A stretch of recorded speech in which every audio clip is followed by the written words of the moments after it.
Good evening, everyone. My name is James McDougall. I'm the academic director of the Humanitas program in Historiography and a fellow and tutor in modern history at Trinity College. And it's my pleasure to welcome you all to the Sheldonian this evening and to the final series of the Humanitas program in Historiography. I'm just going to say a few thank yous and introductions first.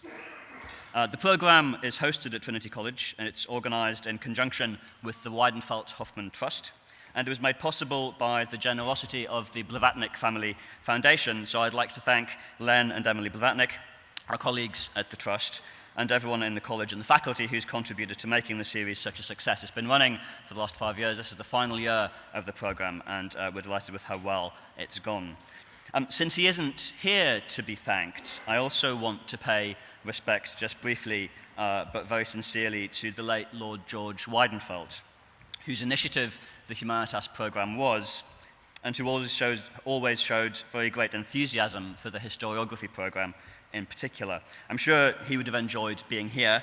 He was very interested in the themes we're going to be discussing, and we're certainly the poorer for not having him with us these days to contribute to our broader public debate, especially perhaps over the public significance today of an understanding of European history and Britain's relationship to it, something about which George Weidenfeld was tirelessly passionate. Over the past 5 years, the Humanitas program has brought leading scholars, teachers, and writers of history to Oxford to address themes that have ranged from the history and memory of the Holocaust, through the global history of the French Revolution, histories of global liberalism in the 19th century, and Western historiographies of Islam in the 20th century, to the history of the emotions since the early Middle Ages, histories of the self, and the history and future of human rights. Since we first planned the program, the intention has always been to work towards engaging a large audience. That's you. So thank you for coming. And the intention has always been to close our cycle of visiting professorships with a series on public history that would address the public significance of the discipline, the relevance of historical scholarship and of historical questions to public debate, and to think about some of the challenges and controversies surrounding public understandings or misunderstandings of history today. And so I'm delighted to be able to introduce, as the fifth and final holder of the Humanitas Visiting Professorship in Historiography, Professor Simon Schama. Simon is someone who needs no introduction whatsoever, but it's impolite not to give one, so I shall, although I shall keep it short. Simon Schama, as you will all be aware, is University Professor of Art History and History at Columbia University in the city of New York, having previously taught at Christ's College, Cambridge, where he was also a student, here in Oxford at Brasenose College, and then for 13 years at Harvard before moving to Columbia in 1993.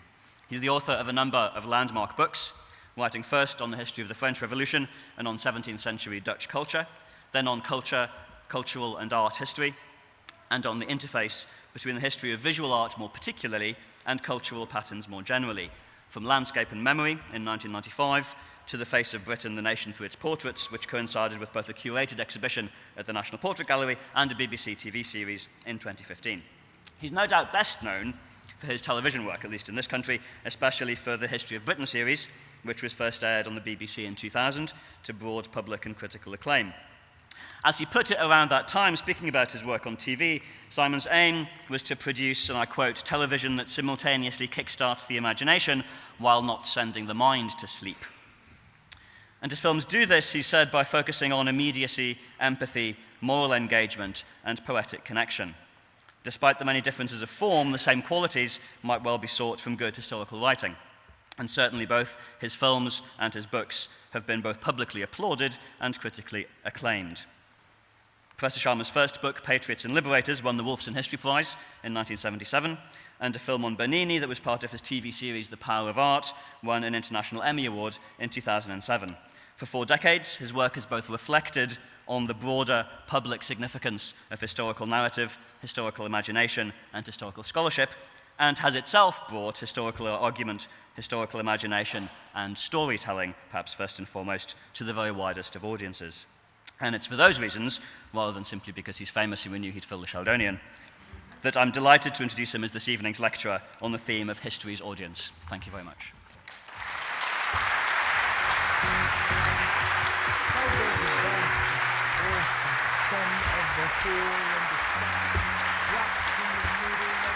Thank you. Thank you, James. Well done, class.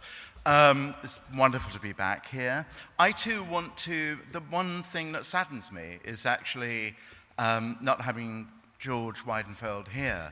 I was sure he was going to outlive me, actually, as grand and venerable as he was. And he did indeed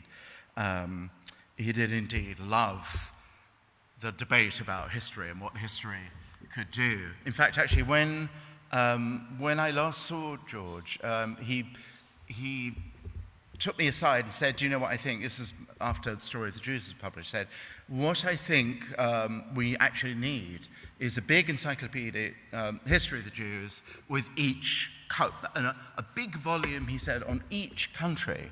And I looked in glassy-eyed disbelief and said, "You mean sort of Albania and Paraguay?" I said, yes. And I thought, here's a man who'll never die because he'll never give up, actually, and no task must be too great. So, George, I'm touched and concerned that I'm closing the program this year. You hadn't told me that, James, actually. So this is going to be a kind of, it's going to be non-valedictory hour you're going to spend, I think, actually.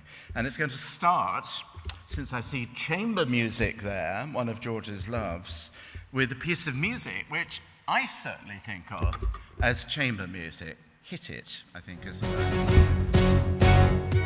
How does a bastard, orphan, son of a whore and a Scotsman, dropped in the middle of a forgotten spot in the Caribbean by providence, impoverished and squalor, grow up to be a hero and a scholar? The $10 founding father without a father got a lot farther by working a lot harder, by being a lot smarter, by being a self-starter. By 14, they placed him in charge of a trading charter.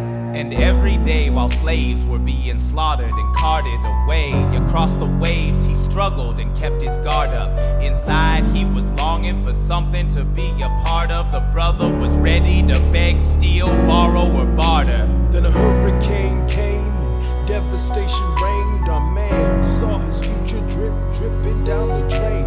Put a pencil to his temple, connected it to his brain, and he wrote his first refrain, the testament to his pain. Well, the word got around and said this kid is insane, man. Took up a collection just to send him to the mainland. Get your education, don't forget from whence you came, and the world's gonna know your name. What's your name, man? Alexander Hamilton. Feel free to join in. My name is Alexander Hamilton, and there's a million things I haven't done. But just you wait, just you wait. When he was 10, his father split, full of it, debt-ridden. 2 years later, see Alex and his mother bedridden, half dead, sitting in their own sick, the scent thick. And Alex got better, but his mother went quick. Moved in with a cousin, the cousin committed suicide. Left him with nothing but ruined rides. Up and low inside a voice saying, Alex, you gotta fend for yourself. He started retreating and reading every treatise on the shelf. There would have been nothing left to do for someone less astute. He would have been dead and destitute without a cent or restitution. Started working for his late mother's landlord, trading sugar cane and rum and all the things he can't afford. Scamming for every book he can get his hands on. Planning for the future, see him now as he stands on the bow of a ship, headed for a new land. In New York, you can be a new man. In New York, you can be a new man. In New York, you can be a new man. In New York, you can be a new man. In New York, Just you wait. Alexander Hamilton, Alexander Hamilton. we are waiting in the wings for you. Waiting in the wings. You never back down, you never learn to take your time. You were saying to yourself, this sounds good. Why do we need him to say anything at all, really? That was, as you'll have gathered, Alexander Hamilton. And somebody from around said, it's Oxford, but they may not know who he was. And he had first Secretary of the Treasury. That was a kind of hip-hop opera version of the American Revolution. And it's an extraordinary kind of musical achievement. And as you'll hear in a minute, it's really changed. It's already changed, actually, history education in New York City and elsewhere. And it will actually be coming, it's proposed to bring it to Britain, to London, in 2017. So it opens, I don't know if you could catch the rap. I'm not sure, is this a first, actually, to have rap in the Sheldonian? You know, it shouldn't be the last. How does a bastard orphan son of a whore, a Scotsman dropped in the middle of a forgotten spot in the Caribbean, impoverished in squalor, grow up to be a hero and a scholar? So is that history, everybody? Can hip-hop be history? Why not? What it says is true. What you heard lives up to the original job description set out by Herodotus of defying oblivion for those whose deeds merit remembrance, as he said.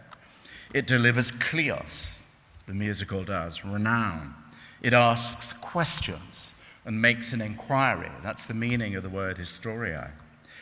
Herodotus's histories of the wars between the Greeks and the Persians weren't written to be read in studious silence. We know that. His world was one in which books were a rare thing.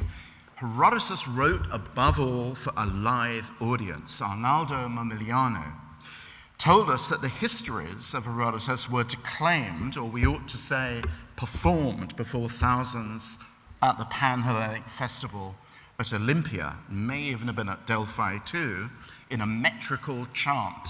How's that different from hip-hop? Not at all. And may even have been accompanied by music and dancing, lyres and woodwind. In the 2nd century CE, Lucian certainly assumed that's the way Herodotus reached a mass public. And the sense that history spoke to an audience, as in audio, to listeners rather than readers, persisted into the age of more commonly written texts. The earliest Roman histories, that of Quintus Ennius, for example, was essentially a tragic, epic poem. And it was composed in the kind of meter which classical historians say presupposes live recital, possibly like Herodotus by the man who wrote it, by Ennius himself. All of which, I think, raises the question that we practitioners of history don't raise that often. Who is it all for? Not least because we're conditioned, particularly in the academy, by our own largely inherited way of writing it. And notice that the default mode is to talk about writing.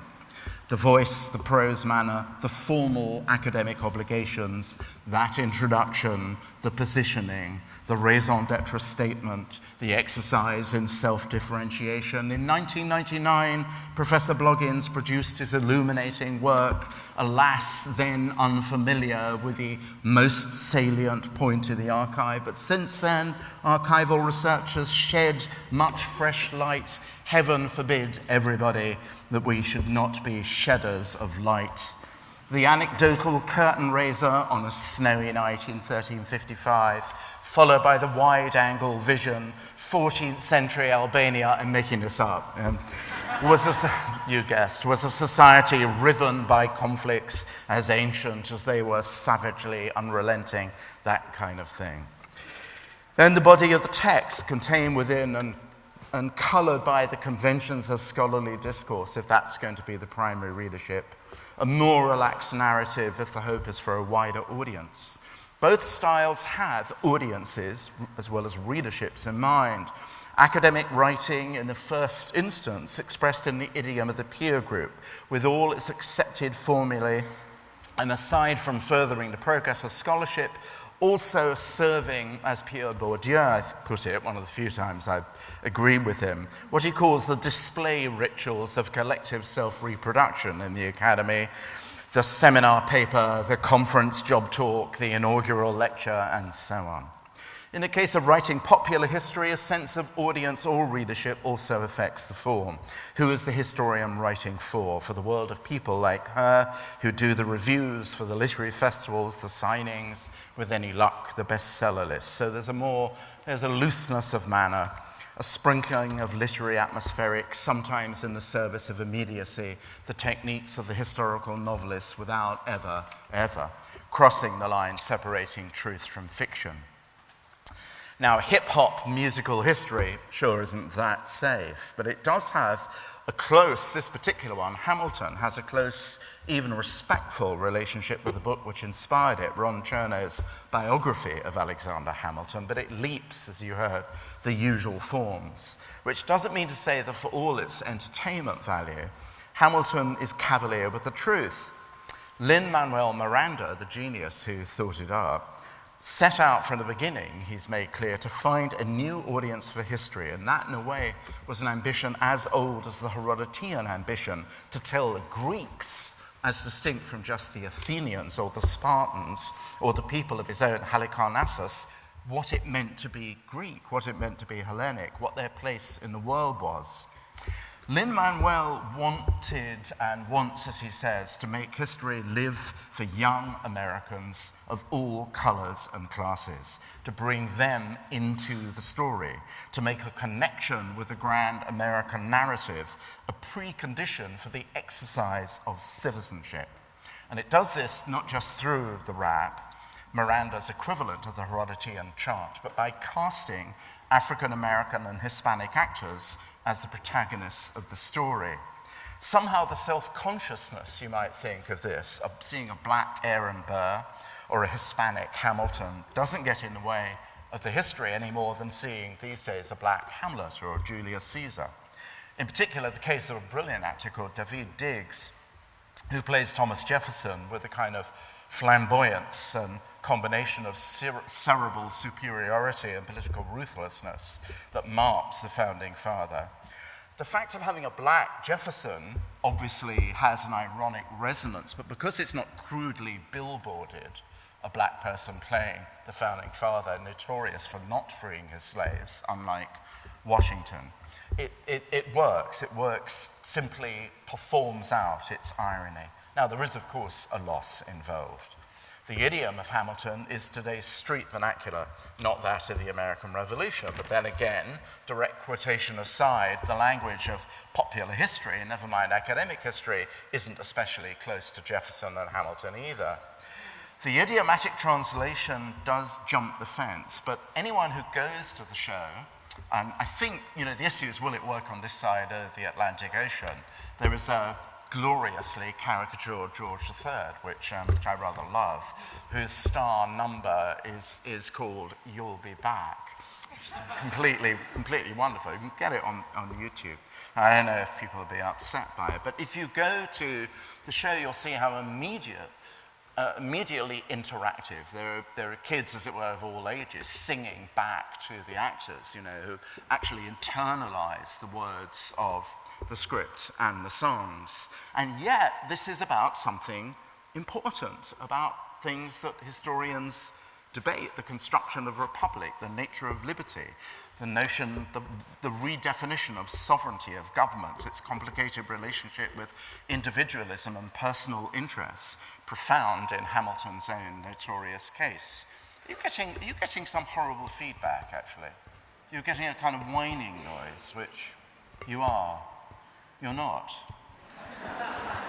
I am. Maybe as I've come to... It would be ironic in a talk all about speaking history for me suddenly to hate the sound of my own voice, really. Okay, well, that's good.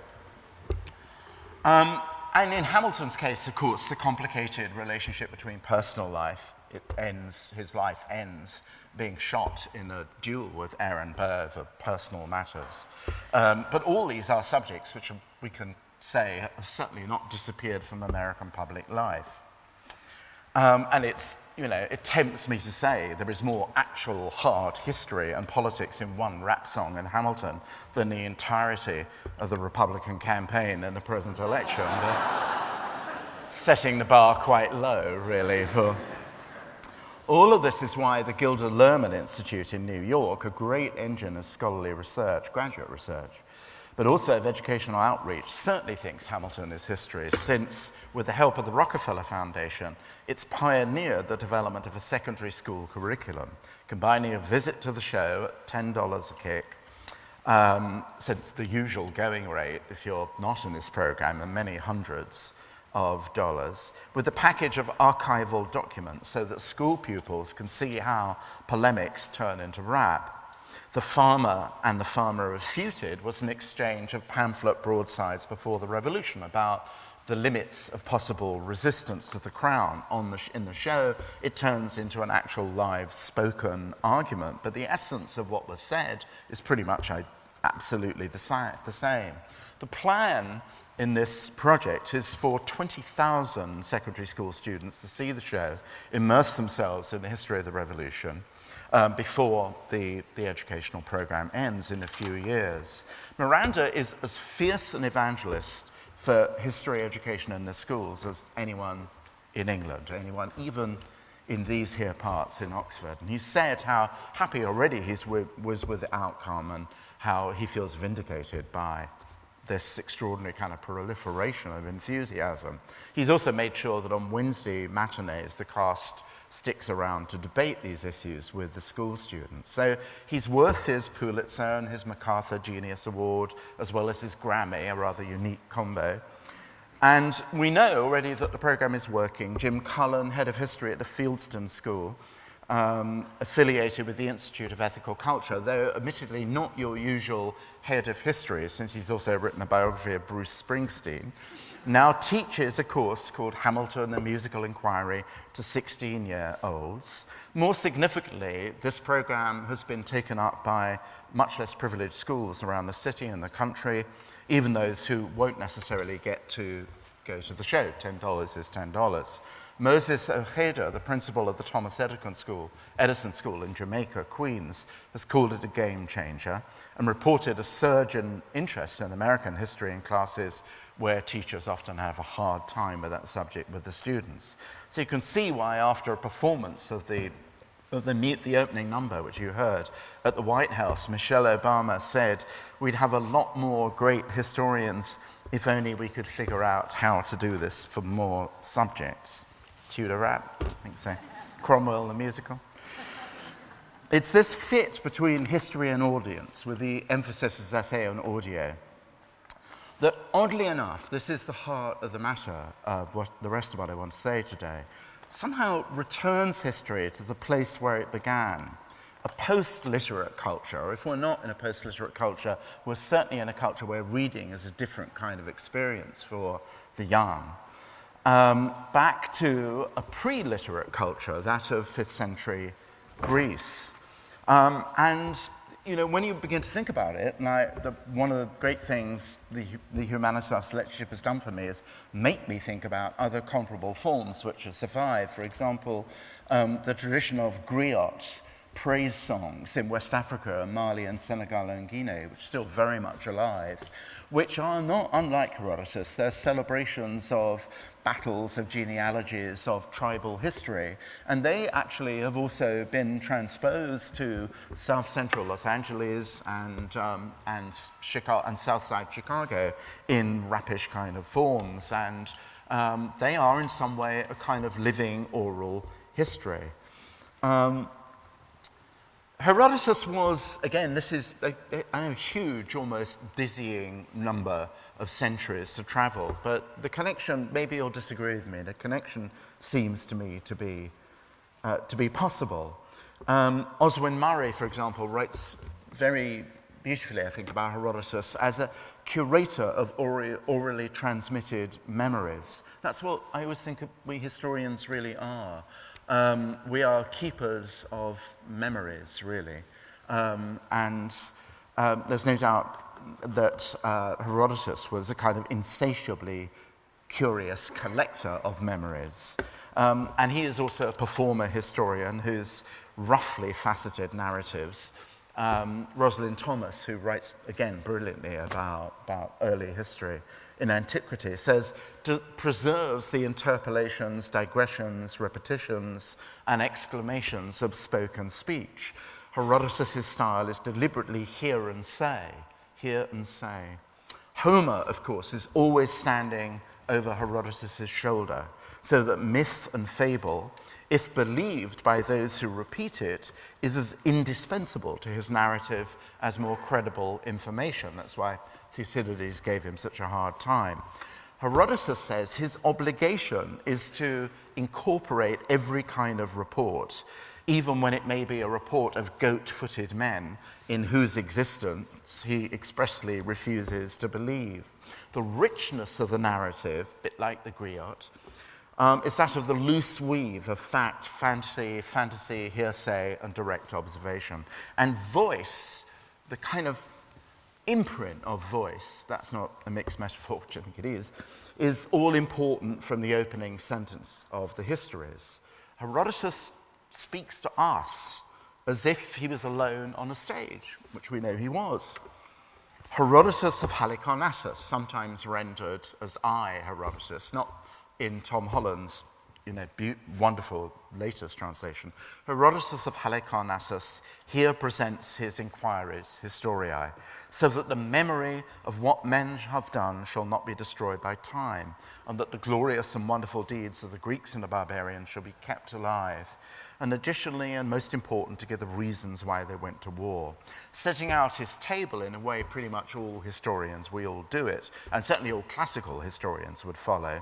Herodotus makes that role I've just spoken about as the preserver of memory explicit. He is the rememberer of remembrances, the recorder, the archivist, and collator of witness, doing this work before those who directly experience the history he's talking about die out and oblivion takes over, and we think about how we're concerned, but all those survivors of the Holocaust who are dying out gradually, and make sure that their memory is preserved. You see again how this resistance to silence, resistance to oblivion, is at the core of our mission. Famously, Thucydides, whose credibility as the historian of the Peloponnesian Wars rested on the fact that he was an active protagonist in the wars. He was a general who was fired and sent into exile for military failure. Now, Thucydides, I said, criticized Herodotus for playing fast and loose and having the kind of uncritical approaches to his sources that one might expect from an actor or a semi-actor, someone engaged in oral performance. But again, as Rosalind Thomas reminds us, to draw too strong a contrast between Herodotus, the passer on of tales, and Thucydides, the critical examiner of texts. That can be overdone. Thucydides talked about his textual devotion as part of his enterprise, wanting history to be, in his own words, a possession to last forever. And therefore we tend to think of him as the protagonist of the next history that comes along, the template of modern book reading. Now, it's true that the complexity of much of what Thucydides delivers in the shape of the complicated debates would defy listening. You think of the Melian debates, or you think about the great debates between Nicias and Alcibiades before the expedition to Syracuse, and you would have a hard, not impossible time. I sometimes think actually there could be a great stage drama actually based on both these extraordinary historians. But it's absolutely clear that even if you had a much harder time following the hardcore Thucydides than you would the gossipy, anecdotally rich Herodotus, Thucydides too would have been read out loud, so that the written way and the oral way would have existed in tandem. And in a more general tonal sense, of course, Thucydides' Peloponnesian Wars rings with passages of direct speech. Some points the book is nothing but direct speech, to the extent that his history is unimaginable without those passages of rhetoric and argument, none of which would have been preserved word for word in any other form than his. Moreover, for all his critical asperity about Herodotus' credulousness with sources, Thucydides is decently candid about basing his own version of, say, Pericles' famous funeral oration, not on his personal witness or even the verbatim remembrance of those who did claim to have heard it, but what, in effect, Thucydides says is an approximation of memories. It wasn't quite as hardcore in the direct report of text as sometimes he leads you to believe. In a famous essay, Jack Goody and Ian Watt proposed that the coming of writing was a condition for the planting of democracy in Athens, as it made contested argument, sort of reflected contested argument possible. But it seems to me also true that when history became a written down property of a literate elite, whether ecclesiastical or aristocratic, its audience probably narrowed. Reading became silent in the medieval monasteries, a contemplative, almost private act, although the greatest of those histories, Bede's ecclesiastical history of England, is often striking for retaining the character of orally transmitted folklore. The most famous of all those tales, the comparison of the span of a man's life to a sparrow flying in through an open window of a great hall where lords are feasting in winter, and then flying out again in the opposite side into the freezing night. That story is told by a counselor to a king who is pondering whether or not to give much credence to Christianity. The counselor tells the story of a way of avoiding, politically, a direct answer posed by his Lord. It's an awkward question that the Lord poses. Should we give Christianity any credence at all? The Chancellor tells the story and he says, Lord, just what lies before and after the brief span of the sparrow's flight into the light and warmth is unknown. It's unknown where the bird came from. It's unknown whither the bird will go. And then he says, if any religion can illuminate that mystery, it may at least be worth a hearing. Everything, a hearing. Everything, once more, is to be tested by being heard. Notwithstanding Geoffrey and Monmouth, Froissart, Villehardouin, we have to wait many histories, I think, in England, certainly, and probably most of the rest for Europe as well, before history comes before anything like a mass audience, a hearing audience, or at any rate, a public not confined to literate and classical education. And what we have to wait for is what, I was going to say what you will have all heard on Saturday night, but they cut it. What you should have heard at the beginning, and you know where this comes from, class, I think, hung be the heavens with black, yield day to night, comets importing change of times and states, brandish your crystal tresses in the sky. Fabulous, that could be rock and roll too. So it's Henry VI, part 1. That bit cut by Sam Mendes on Saturday night. Yeah, exactly. It's 1595, the Rose Theatre in Southwark, Lord Strange's company, opening the Henriade, the tetralogy, the first tetralogy with Henry VI 1. There had been history plays before, though the texts are mostly lost, particularly on the reign of King John, and some of them may have been performed initially at James Burbage's The Theatre, as it was called, north of the river in Shoreditch. But the Henriade, known in the first printed version as Harry VI, actually not in the printed version, but in a reference to it, I think, in Thomas Nash, and almost certainly written by Shakespeare in collaboration with playwrights like Thomas Nash, and possibly with Greene and Middleton too, hence the unevenness, to put it mildly, of the quality. This is something fresh in 1595, not least because it's played to the unruly mix of the educated and, in the groundling pit, the uneducated who'd come for a mere penny a head. Interestingly, Gary Taylor and James Shapiro, my colleague, tell us that north of the river, in the James Burbage Theatre, you had to pay twopence. You had to pay a penny to get into the courtyard of the theatre, and then another penny to get into the actual performance arena itself.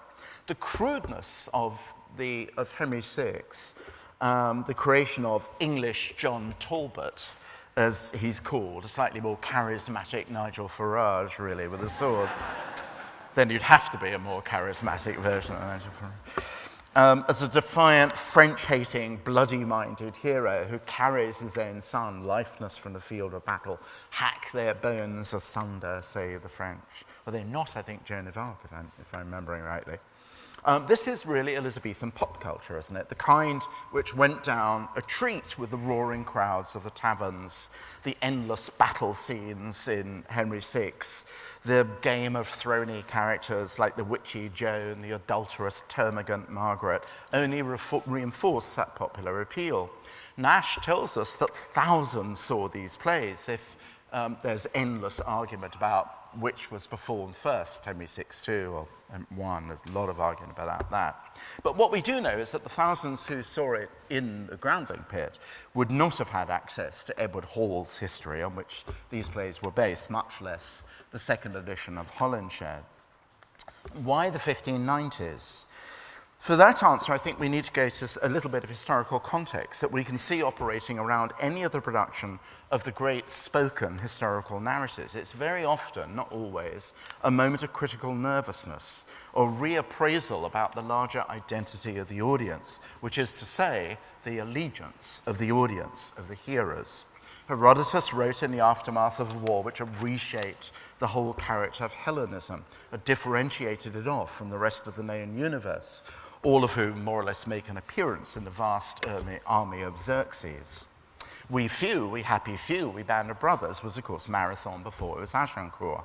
Thucydides, the veteran general who'd been disgraced and exiled, as I say, structured the whole masterpiece around not Pericles' speech, but the chastening tragedy of the catastrophe of the failed expedition to Syracuse.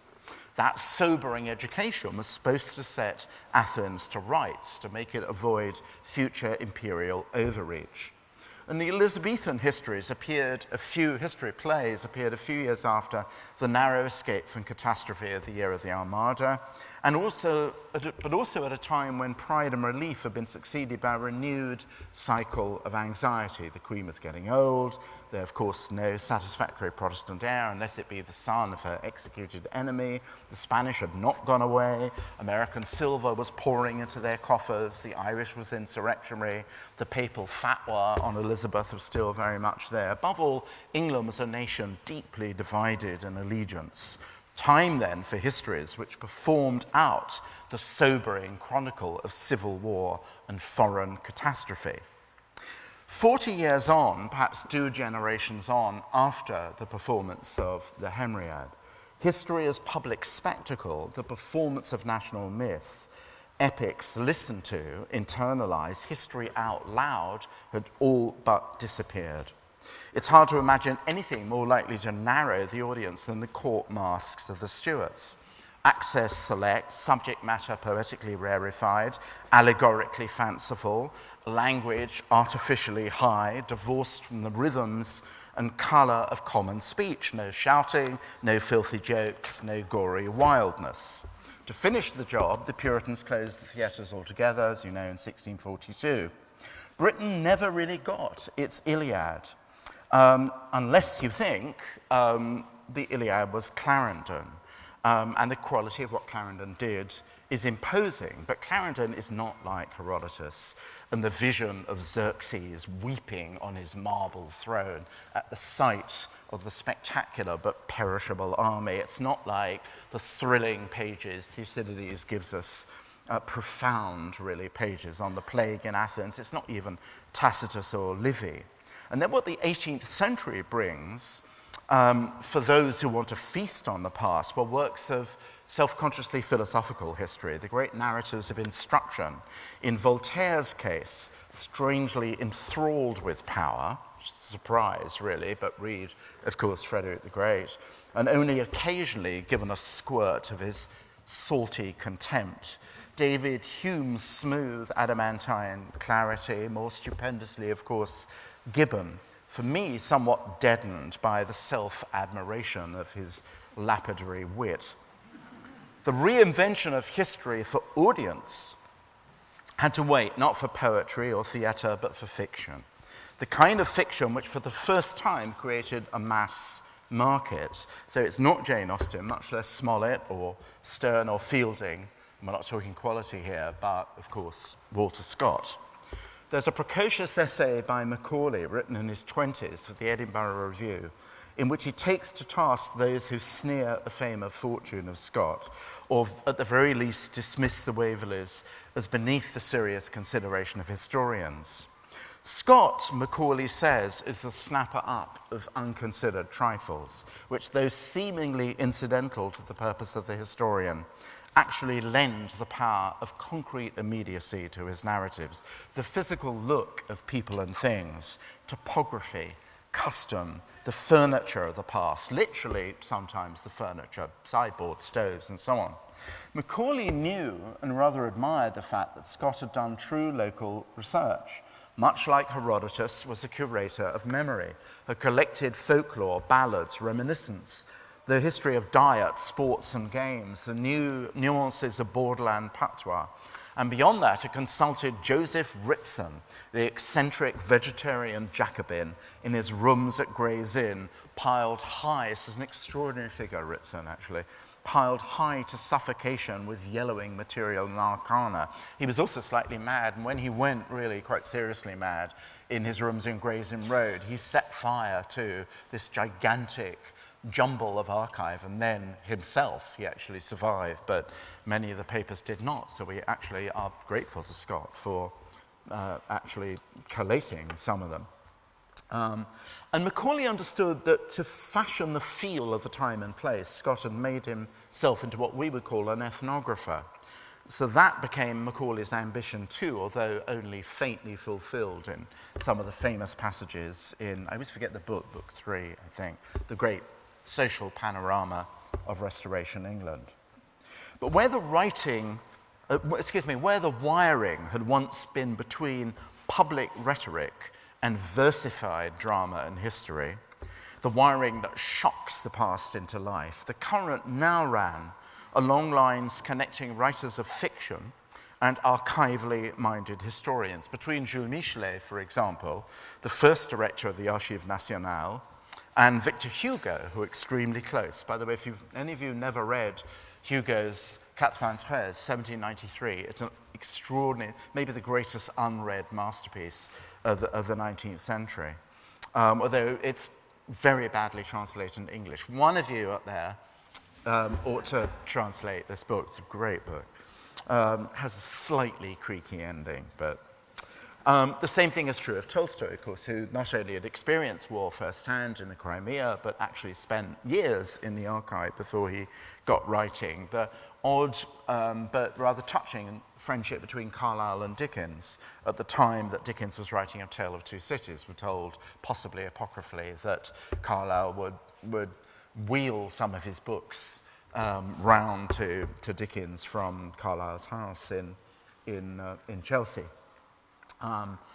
And Dickens was very forthright about how Tale of Two Cities was inspired by the epic effusion of Carlyle's French Revolution. So Carlyle is the great figure, possibly Ruskin as well, but certainly Carlyle, as someone who really writes to be heard, when he spoke himself, as he did, the rather awful book, but it has wonderful passages on heroes, slightly sinister book, of course. That was delivered as a set of lectures, and people differed about how good a lecturer Thomas Carlyle was. It may be that southwest Scotland, Echel-Fechan, got too much in a way for the Chelsea audience. But the crucial thing about Carlyle's style, other than to marvel at its spectacular, bizarre pyrotechnics, the only writer working in what we can say nominally is English, who sought and achieved a kind of song-like musical intensity, usually found in the kind of liberated quasi-religiosity of American writing, and Carlyle and Emerson became great friends and through correspondence. The crucial thing is, of course, that Carlyle was brought up as the son of a Dumfriesshire preacher, and that his father's manner of scripturally supersaturated direct address, the son translated in, for want of a better word, we shall call Carlyle's prose. One reviewer obliged to be a kind reviewer because the reviewer had actually burnt by accident the entire manuscript of the French Revolution, namely John Stuart Mill, with friends like that, etc. John Stuart Mill did characterize the French Revolution as the greatest prose poem of the century. Now, any of you familiar with Carlyle might not feel the same way, but I think we know what Mill meant. When I assign Carlyle to my poor students at Columbia, I tell them the only way. Actually, I was giving a talk at the lovely kind of Words in the Square London Library Literary Festival yesterday, and there was a young man came up to me and said, I've tried to read Carlyle, and it's not English, is it? And I said, well, no, it isn't really, but it's something sort of better, really, in a way. And I said, what you have to do, I told him what I tell my students, the only way you can manage Carlyle is to read it out loud to yourself. Try not to do it on the London Tube or something, or places where people will stare. Then it works. Sound, speech, what Carlyle at the moment of September Massacres calls shrieking is everywhere in his book. It actually opens, as does War and Peace, of course, with an overheard moment of speech. I always think, I don't know how many of us writing history on page 1, open with a piece of conversation. It'd be a good thing to do, I think. Here's how the French Revolution begins. And it is often, as one of my students said, well, this is the most off-putting beginning to a book of history ever. And it both is and it isn't. And here it is, and you can decide for yourself. Président Hainaut, and I should say, he's a president of one of the French parlements, and despite the name, the parlements were actually high courts, but they were required to authorize royal legislation. It was from that powerful little piece of constitutional as well as juridical authority that they started to get ideas which would end up changing the nature of monarchy. So a président is a président of a parlement. I think this was the Parlement of the Ile-de-France, if I'm not mistaken. Président Hainaut, remarking on royal surnames, the nicknames, like Louis le Grand, of honor, how difficult it is to ascertain not only why, but even when they were conferred, takes occasion, notice the use of historic present, President takes occasion in his sleek, official way to make a philosophical reflection. And then his speech begins. The surname of bien-aimé, well-beloved, says he, which Louis XV bears, will not leave posterity in the same doubt. In other words, when it happened and where it happened and why it happened will not be a problem. And very much like that great opening of War and Peace, eh bien, mon prince, you have in a style of speech, that sleek official tire, the entirety of what was wrong with the Ancien Régime.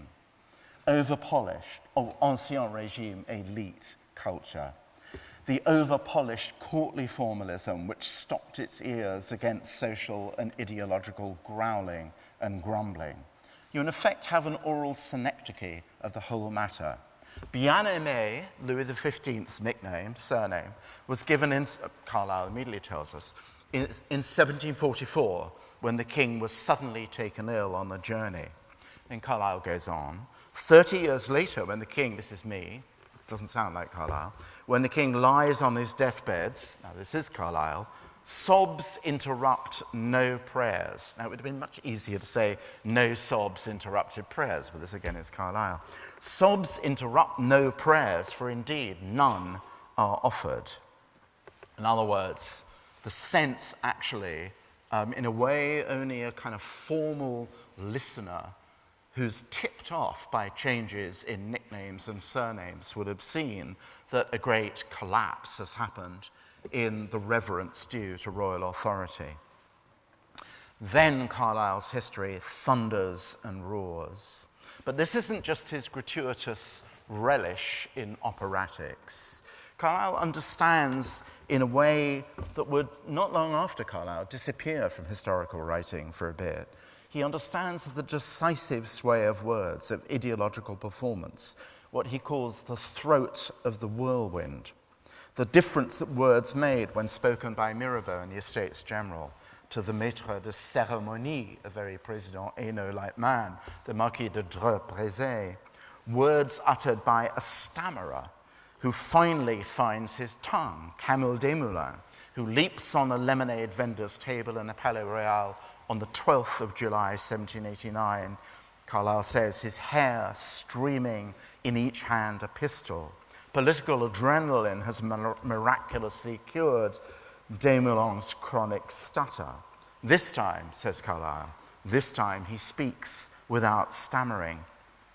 But in this sort of slightly cheap stage drama with Camille Desmoulins as juvenile lead, Carlyle makes you hear the kind of broken speech of this extraordinary moment of political excitement. And so what he does is choose his translation from the Desmoulins speech, which we know very well, very carefully. So, for example, Desmoulins says, shall we die like hunted hares? It would have been lièvre chassé, of course, but Carlyle uses hunted hares, so that the gasping alliteration gives us the sense of this barely controlled excitement, this broken, gasping diction. Shall we die like sheep hounded into their penfold, bleating for mercy where there is no mercy, but only a whetted knife? The hour is come, the supreme hour of Frenchman and man. It's the revolution as a Manichaean soundtrack, torrents of words in the Jacobin, the Convention, the anxiety of Danton's words in his defense that made Robespierre make sure to cite Danton's trial somewhere on Ile Saint-Louis where Danton could not be audible to the street below. The words which fail Robespierre himself when his moment of truth arrives on the 9th of Thermidor. Carlyle says, Robespierre is hardly audible amidst the bedlam storm. I demand speech of thee, he shouts. Robespierre shouts in vain to the president of the then mutinous convention. And somehow, of course, Carlyle sees the ultimate act of poetic justice, that when Robespierre attempts suicide, where does he manage to shoot himself? But in the jaw, the organ of speech, so that the last sound you hear in a symphony of revolutionary sound from Robespierre is the scream when the bandage is torn from his shattered jaw before the blade of the guillotine falls on his head. Carlyle's book is a tornado of words. More than any other modern history before and since, it presupposes a listening audience rather than a silent readership, an audience with whom the writer constantly communes, interlocutes. Carlyle shouts at us, "O beloved brother blockheads of mankind." There's an extraordinary flow of energy going from writer to audience, right up to the very last words in the book, which are almost like Carlyle's relationship with all of us as friends and listeners. Ill stands it with me. This is like Shakespeare, isn't it? It's really like the last words of Puck in Midsummer Night's Dream. Ill stands it with me if I have spoken falsely. Thine was it, by misfortune, to hear it truly. Farewell. Again, I love that sense that he's saying goodbye to us for the time being. Much of this choice of style, although style seems so pitifully weak a way to describe it, was determined by Carlyle's disdain for the niceties of academic style. His pressing, as John Burrow in his wonderful book, History of Histories, perfectly puts it. John says that Carlyle was pressing against the limits of language itself. What Carlyle hated with ferocity was the unproblematic omniscience assumed by the voice of Enlightenment Olympian rationalism, the unexamined motions by which certain questions get posed, certain causes get hunted for and duly deduced, the thin range of human experience brought to bear on reflexively defined inquiries, all wrapped up in the formalism which sucked the lifeblood out of history's obstinate mess, the laborious workings of so much strenuous intellectual machinery lubricated by the grease of schoolman's logic. And that, I regret to say, is me, not Carlyle. It's horribly contagious, this stuff. What Carlyle wanted most from his disrupted narratives, and this he shared with Michelet, was what Michelet called resurrection, a breaking of the silence of the tomb, the construction of immediacy, an exercise for which the customary tools of language were not always adequate. You could say that both Michelet and Carlyle wanted to shake and shout history off the silent page. No one ever else tried with quite the same intensity as those two in 19th century writing. Probably, as I implied earlier, only Ruskin shared something of the same ambition, the self-exploding syntax, the mimetic rhythms, the declamatory prosecutions, the same wish, as Carlyle said, to be a master of 100 tongues. Even before Ruskin disappears off the edge of his sanity, that kind of voice was largely muffled in English writing, even in America, where it had flowered so spectacularly with Hawthorne, Melville, and Whitman. It gradually slows down and petered out. History and rhetorical literature part company. What the kind of history here in Oxford Bishop Stubbs wants and F.W. Maitland in Cambridge wants was not audience but silence, that of the editor of medieval texts, the literary renunciation as they saw it of the German seminar, self-effacement rather than self-presentation, the only voices which should be heard, and it's a genuinely important, honourable, powerful reflection. But what Maitland and Stubbs want, they want the voice of the text, of the original text, and the interlocutor, Herodotean or not, to go away. Now, I had thought this, but I read quite recently an extraordinarily persuasive article, a very eccentric article, published some 40 years ago by Robert Brentano, and called with massive counter-suggestiveness, The Sound of Stubbs. And I thought, God, that's the most unlikely bluegrass album ever, really, actually, The Sound of Bishop Stubbs. But what Brentano wanted to argue was that even this most sober-sided founder of the English Historical Review, who's on record as disclaiming any style at all, Brentano says that he actually self-consciously practices a particular kind of sound, trochee-loaded, a prose with its own heavy-footed meter. And Brentano says, well, listen to the way Stubbs talks about Henry II, eloquent, affable, polite, jocose, as though it was a kind of pre-modernist, almost pre-Eliot poem, or here's Stubbs again, weak as the 14th century is, the 15th century is weaker still, more futile, more bloody, more immoral. And he too, guess what, does alliteration, which, you know, not exactly in the Carlylean way, but creative alliteration. So he describes, Stubbs describes King Edmund's chase at Cheddar. He could, of course, say King Edmund's hunt at Cheddar, but he couldn't resist chase and Cheddar. Stubbs actually wrote little verses, it turns out. My favourite, which a lot of you who might have come from London today will sympathise with, was called How Slow is the Great Western Train. It's wonderful. It's all Pace Brentano, a little Johnish, but even it's lovely to think of Stubbs actually in his quiet way as a kind of performer.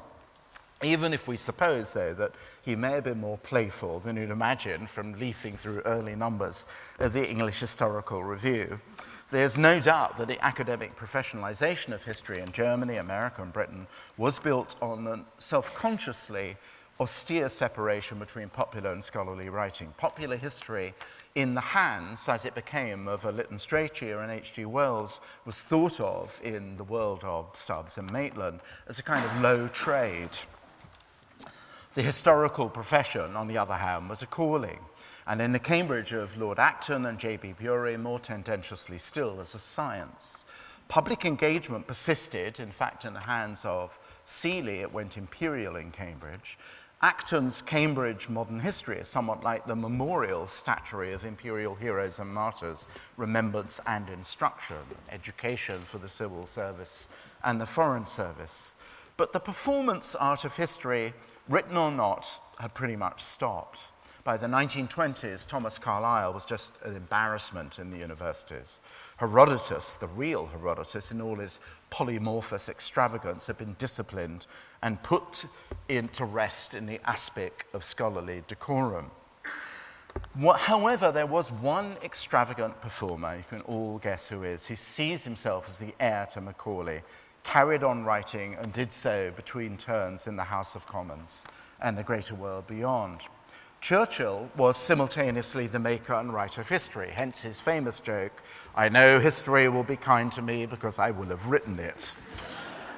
The writing and the politics were not just complementary, they were functionally related, as Peter Clarke and David Cannadine and others have absolutely rightly said, mutually self-sustaining.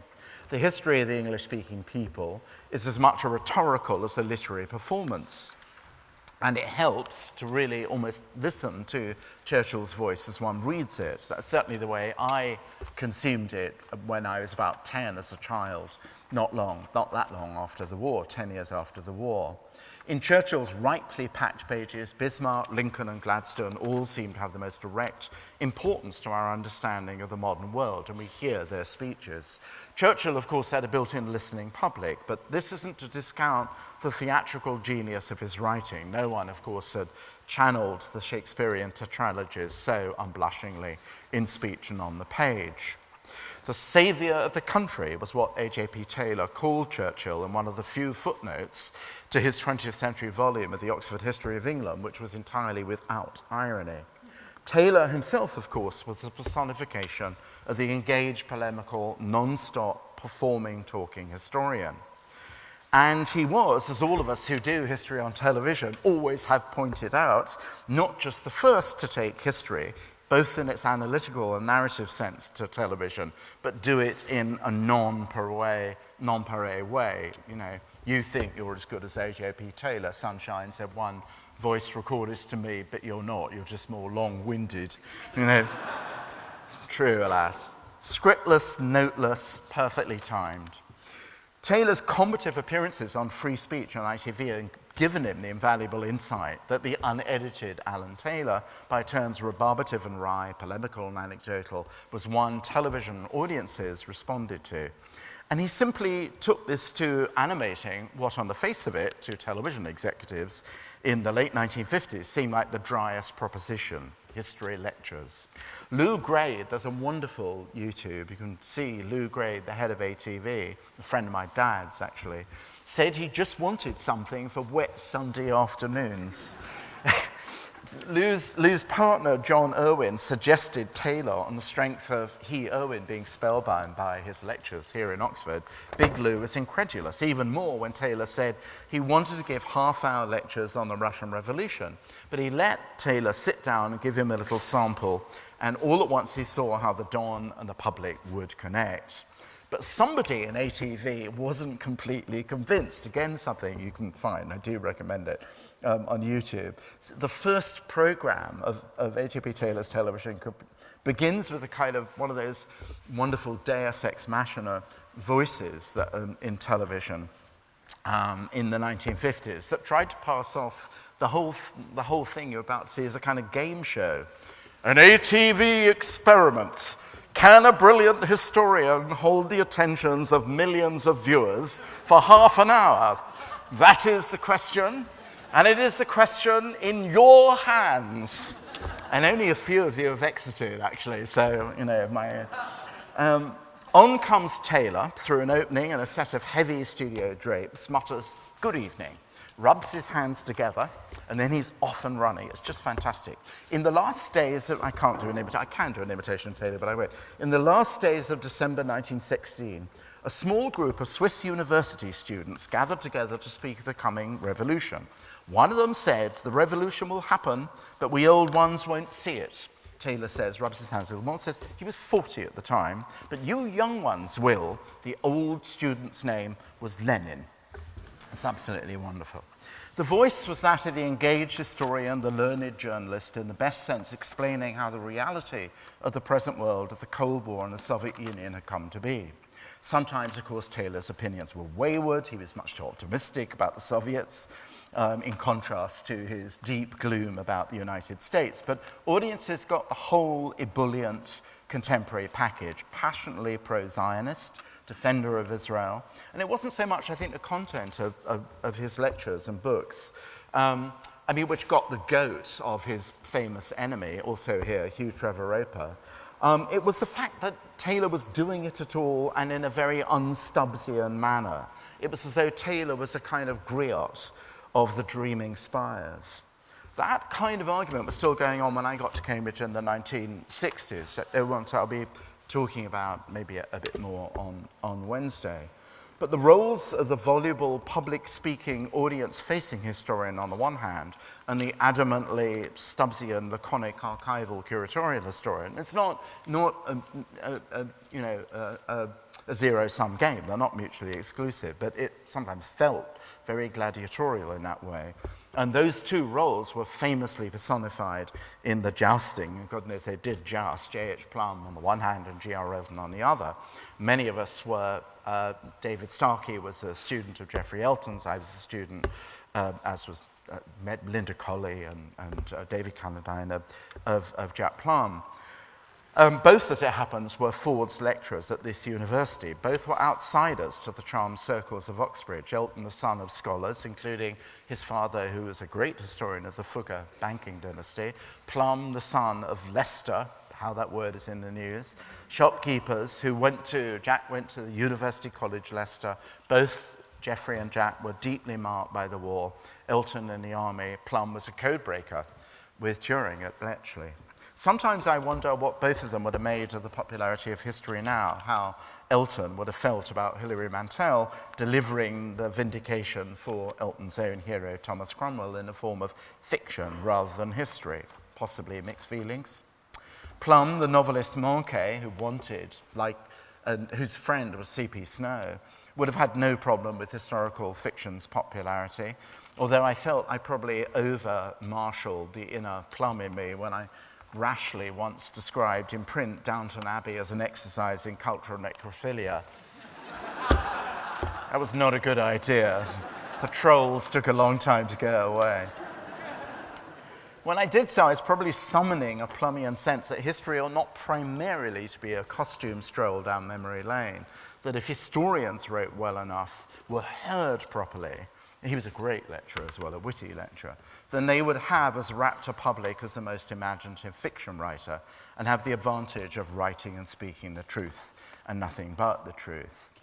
I remember, though, one dark November afternoon in Cambridge when Jack Plum and I were talking about the European historians we both admired, one of whom was the Dutch historian Johan Huizinga, and the other was the French medieval historian, the author of The Waning, so-called, or The Autumn of the Middle Ages, and beautiful essay on Dutch culture in the 17th century, which got me going on what became the embarrassment of riches. The French medieval historian and the co-founder of the Annales, Marc Bloch. The shadow of the war fell long and dark over those memories as Jack and I went through them. Both Huizinga and Bloch had spoken out when their countries were occupied. Huizinga rashly enough for him to be put under house arrest and then in a kind of open prison, a confinement which pretty much killed him. Marc Bloch, a Jew, attacking the capitulationists of Vichy. And what did their respective academic communities do? Run for cover, of course. Huizinga's colleagues at Leiden turned their backs. Bloch's lifetime friend, Lucien Febvre, and colleague, co-founder of the Annales, agreed to remove Bloch's name from the masthead and have nothing more to do with Bloch. All that matters, he is reputed to have said to Bloch, is that the Annales survive. Bloch's dissent, spoken for him by a third friend, was that was not all that mattered. Ultimately, Bloch's dissent from Febvre's assertion, was not a speech to an audience, but his joining the resistance. He was captured by the Vichy militia, turned over to the Gestapo, and shot on the night of June the 16th, 1944. Sometimes we do need to be reminded that history out loud, particularly, is not just an academic pursuit. There may be times like when we're thinking about the future of our national community, when our discipline has something to say and something to say out loud to the present fate of nations. It could be, dear patient audience, that one of those times is indeed right now. Thank you.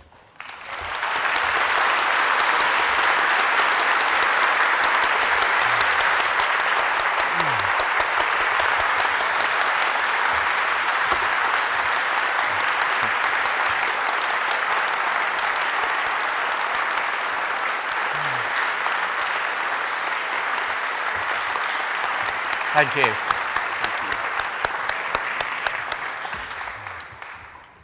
Thank you very much for that extraordinary tour de force through at least 2.5 millennia of historical speech. Did it feel that long? We delivered it at such extraordinary speed and with concision. We have about 20 minutes, I think, for questions, which Professor Schama has kindly agreed to take. If you can please keep your questions as concise as possible. Restrict yourself, if possible, to asking questions rather than to making any extended comments. And please identify yourself when you speak. We have 2 roving microphones, one up in the galleries and one down here. And if you raise your hands, please, to speak, someone needs to be brave and go first. Sorry, I'll ask the first question to myself. It's easier that way. I did just want to add, actually, James, sorry, is that the question that I left hanging out there at the very end about now and public history, that's what I want to be talking about on Wednesday, actually, at the round table. So if there are any really of you who've not yet had enough of me, I'll be dealing with that on Wednesday. But that's not to say you're not free to talk about that now. Take that point up if you want to.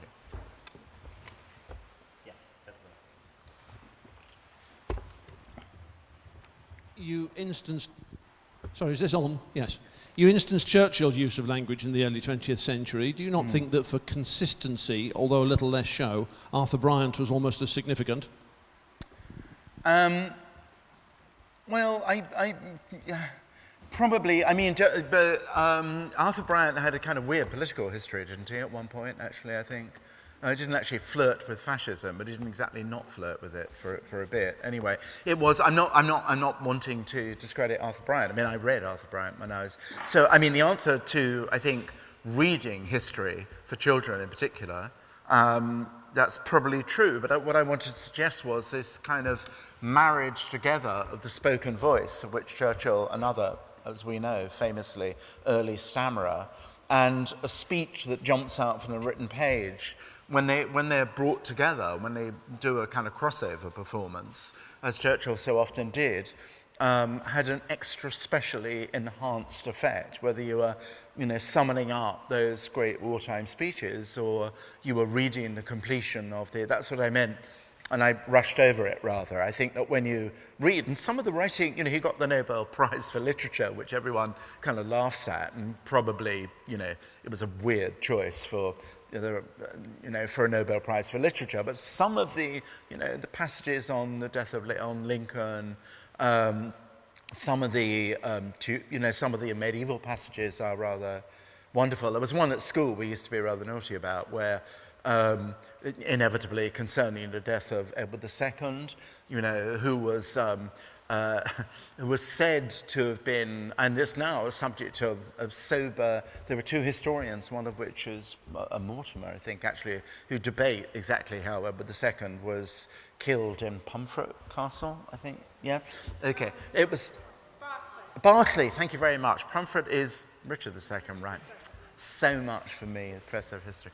And that he was, a red-hot poker was shoved up his rear end, and it was, Churchill says, by hideous means that left no mark upon the outside of his body. And I think Churchill says his groans could be heard in the woods far distant from Berkeley Castle. And then our very naughty history teacher said, oh, he probably enjoyed it. So he said, so he rewrote it as Edward II's moans of pleasure could be heard echoing across. I'd like to start off by thanking you for introducing us to Hamilton and the rap. Where are you? I'm here. Sorry. Oh, there we are. Yes, hi, hello. I wonder if you would care to suggest a similar character who we could hope would be similarly treated, who would have a similar resonance for our own history, particularly at this point. Well, it wouldn't be William Pitt, either of them, I think, really. You could have easily, Hamilton is a wonderful story for the stage because of his death, killed in a duel with Aaron Burr, and because of his, adultery and extraordinary.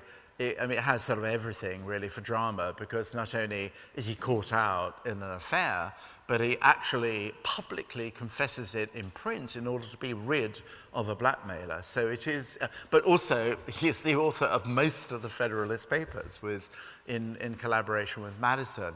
So I don't know who quite would correspond. I think you should email me who you think might be a good candidate from British history. Charles Stewart Parnell, Irish history, that would be good. We got suggestions. No, we got a question, yeah. I actually did see a rap from King John in the Magna Carta exhibition at the British Library, done by the Horrible Histories team. Oh, and, Horrible Histories are rather wonderful, actually. Right, really, that's what I was asking. I'm completely in favour of them, yeah. Was that it? Yes, yes. Yes, well... I think actually, if history gets to the point where it goes just sort of, it is absolutely so false and so meretricious in the interests of fun. But, all the things we're talking about don't particularly do that. Certainly Hamilton does not. It's extraordinary, really, to have the debates at the Constitutional Convention, actually. There is lots of spoken speech too, but it's done really rather well. You get absolutely, if you didn't know anything about it, the clear sense in which Jefferson, played by, as I said, this wonderful tall actor, David Diggs, being obsessed with limiting the sovereignty of the central government and being suspicious of banks and the authority of the government. And they do clean up Hamilton a little bit. There have been mild complaints. Hamilton was in favor of a standing army. He flirted with a kind of American monarchism. He was aide-de-camp to George Washington, thought Washington should be a kind of American king. There were great crackpot elements to Hamilton's personality. Some of that is slightly smoothed out. I wouldn't say altogether. You gave a narrative of public history in Western historiography. I was wondering, what do you think historians can learn from non-Western forms of rhetoric in history? I'm sorry, I couldn't quite hear the question, actually. I gather it was about non-Western history, but I didn't get the beginning, I think. Yeah. You gave a narrative of Western historiography and forms of public rhetoric in that. Yeah. What do you think modern historians can learn from non-Western forms of narrative history? Oh, I think lots. I think probably they've already learnt it, but maybe they don't incorporate it. There are, if one thinks it's mostly happened with historians of oral chronicles, like the great Milman Parry. Milman Parry did these extraordinary studies of Serbian, in what was Yugoslavia, of village chroniclers who were in effect local village historians. Who only when Communist Party took over Yugoslavia were kind of displaced. And these were both chronicles of the families in these particular villages, but also of the larger community in Serbia. And they'd have this kind of instant connection, really, with the remote history of the different peoples making up that area. I mentioned very briefly griots, and how the griot tradition in Africa has sort of jumped the ocean to find a new kind of refreshed life so the War of Tribes, sometimes sung, praise songs in griot songs will be repeated in the War of Drug Gangs, gangs in the hardcore cities, urban centers. I think just the thing to do, if we want to have, I wouldn't want to take this appeal for a kind of neo-Herodotean history too far, but very often, the phrase oral history, we have a great oral history archive at Columbia University, actually. It's very often kind of separated out too much from written history. The genius of Herodotus was to make you, and indeed sort of Carlyle's, to make you, hear the kind of music of these curated collections of folk histories, even when you read them on the page. Studs Terkel, the great kind of American chronicler of the Good War and so on, he was wonderful at doing that. So you would think, actually, if someone then wrote a history, and it would be a tragic one, wouldn't it, of West Africa, say, since, before and after decolonization, it would involve a kind of griot-like, heavy dose of griot-like song and poem and verses, I think. I don't quite know what... I mean, I should say to you, it'll only been very apparent to you who've stayed so kindly such a long time, is that, one of the great things that happens to you, this sounds horribly kind of... I criticize Gibbon for self-admiration, this is going to sound like my own form, is that when you get a lecture assignment and you really want to do something a bit fresh, and I wanted to honour this, and especially the memory of George Weidenfeld, who I loved. And you think, well, I've thought about Herodotus, and I've just seen Hamilton, and then you kind of stumble by mistake on something much more important and profound than the thoughts you've been able to put together are able adequately. So this is a kind of rough draft of an assignment I'm setting myself, and that point I made about how what we think of as archaic and folky forms of engaging naturally with a large public, or the kind of thing that Henry VI does, has extraordinarily a new life force, really, in our own contemporary mythologies, whether on the web, whether in Game of Thrones or something like that. We're in a kind of world in which those of you who have young kids will know this, where something more is kind of needed than just actually plain history books. But you don't want to do it at the expense of betraying those Greeks' essential matters of job description, preventing the silence of the tomb while asking deep questions. So I'm just in the kind of, Desmoulins, while he was still stuttering, point in this exercise. So I'll take on board your excellent suggestion.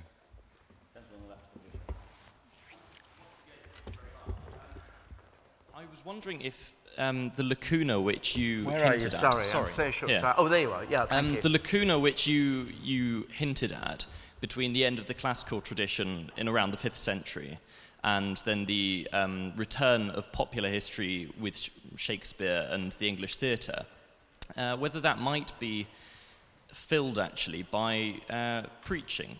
Yes, and the fact that simply that you moved away from a concern with secular history and instead to the you're absolutely right. But are you thinking of Lollard, sort of fringe preaching, as it were? It's also obviously filled by the mystery plays. But what struck me is that the mystery plays, by the way, the mystery plays aren't about mysteries. The mysteries is the description of the craft guilds who perform them, but they perform them in churches. But they are so... It's true, if Herodotus is going to give us Goatfoot Men, there's no reason why the mystery plays shouldn't give us St. George and the Dragon over and over again.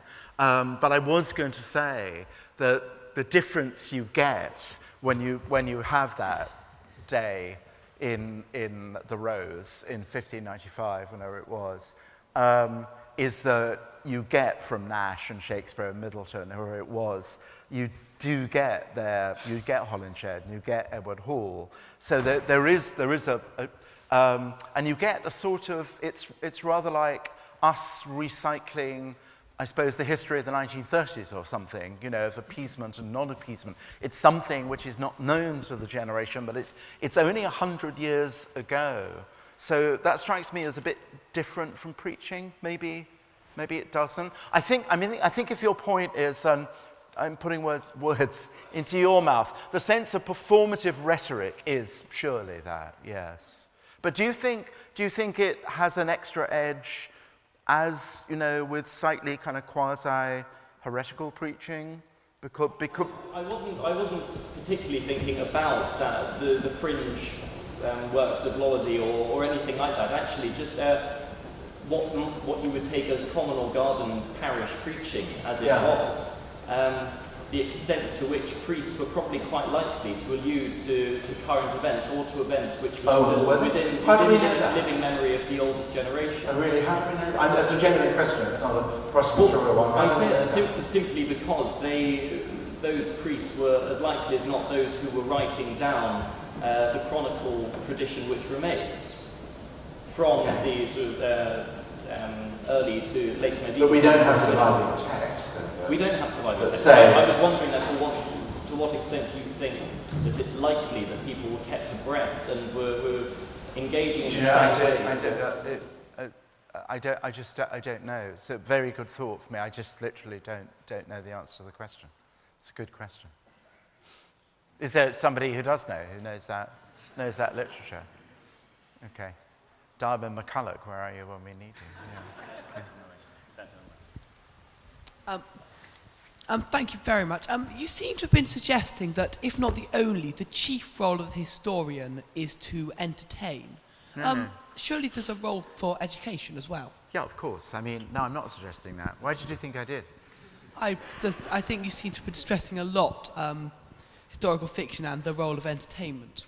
No, what I said about historical fiction in relation to Scott was that he did an extraordinary amount of research. And that's why Macaulay, who thought that education and entertainment, this is masthead of the BBC, were not necessarily contradictory.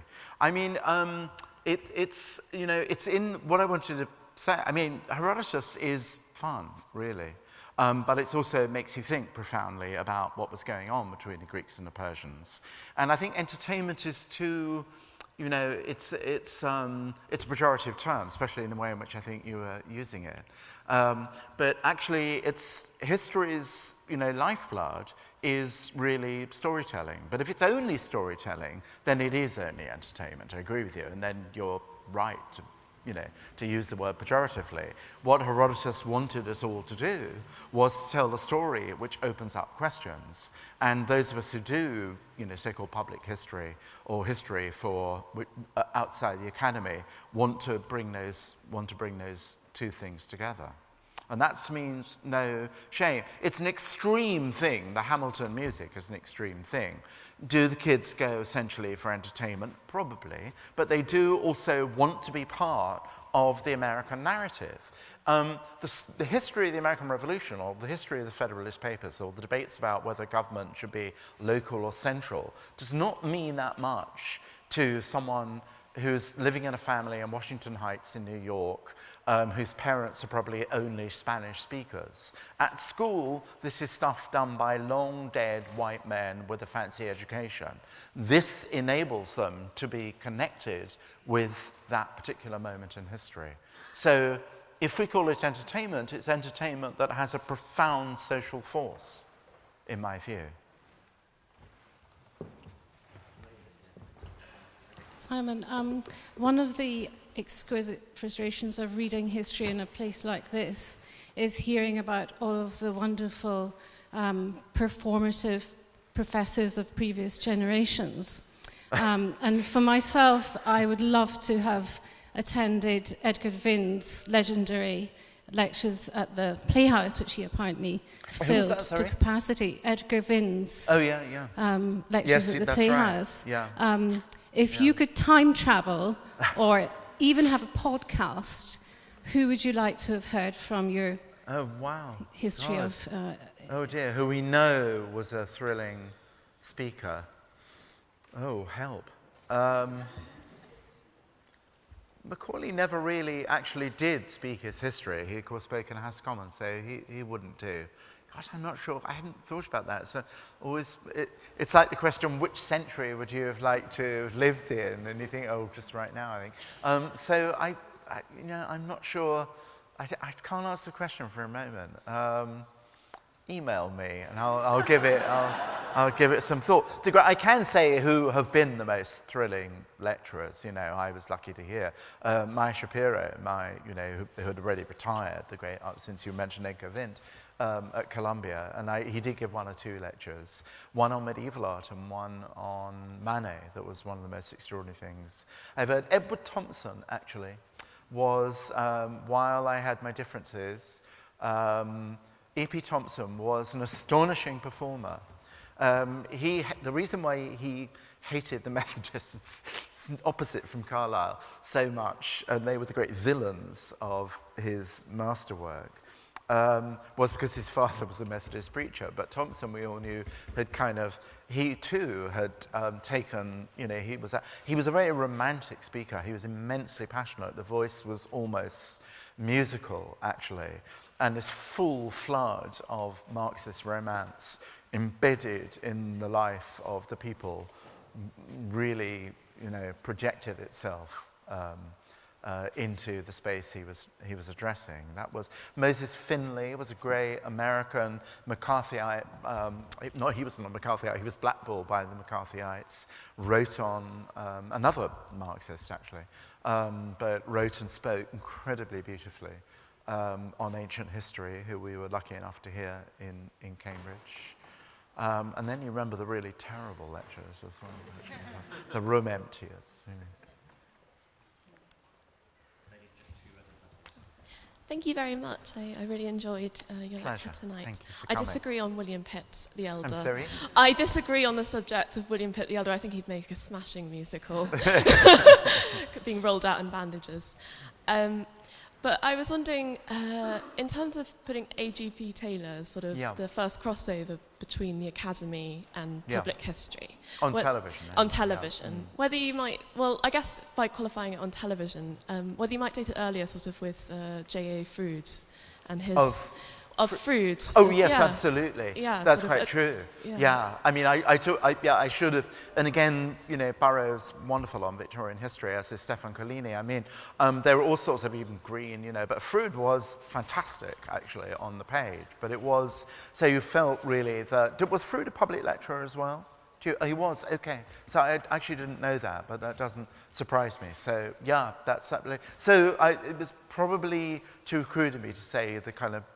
The voice was silent, because you didn't have to be quite as manic as Carlyle in order to deliver that sense of immediacy. Yeah, that's absolutely true, I think, Well, it hasn't at all felt like we've been here too long, but we have been here as long as we are permitted. So I suggest that we thank Simon Schama once again very much for being with us, and thank you all very much.